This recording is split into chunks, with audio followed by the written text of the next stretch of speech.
बुद्धिर्बलं यशोधैर्यं निर्भयत्वं मरोगताम् आचार्यं वाक्पटुत्वं च हनुमत्स्मरणात् भवेत्. జై శ్రీరామ్. అందరికీ నమస్కారం. స్వామివారిని శ్లోకం, స్తోత్రం, అలాగే బోల్డని కీర్తనతోటి మనంతా స్మరిస్తూ ఉంటాం.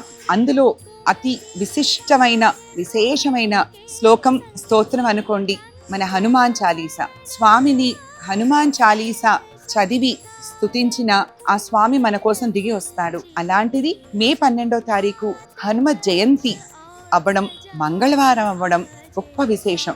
ఆ రోజు మనందరము లలిత కళాతోరణం పబ్లిక్ గార్డెన్స్ నాంపల్లి దగ్గర 11 సార్లు హనుమాన్ చాలీసా పారాయణం చేయబోతున్నాము.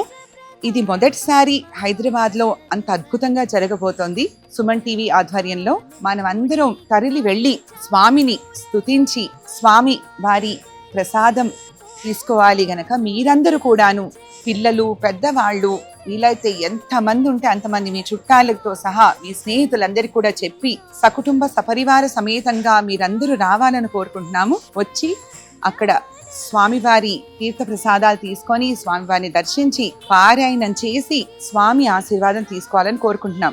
మీరు ఒకటి గమనిస్తే, ఎక్కడైతే రామనామం ఉంటుందో హనుమ అక్కడ ఉంటారు. మనకి రామనామంతో హనుమాన్ చాలీసా పారాయణం చేయబోతున్నాము. చక్కగా స్వామి తప్పకుండా అక్కడికి వస్తారు. మనందరితో కలిసి స్వామివారు చక్కగా పారాయణం మనతో కూడా చేస్తారు. మనందరినీ ఆశీర్వదిస్తారు. ఆయన అనుగ్రహం మనందరికీ ఉండాలి. అందరూ బాగుండాలి. శ్రేయో భూయాత్ సకల జనానం. మీరందరూ తప్పకుండా రండి. అందరం తప్పకుండా కలుద్దాం.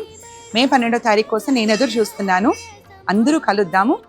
జై శ్రీరామ్. హర హర శంకర. జై జయ శంకర.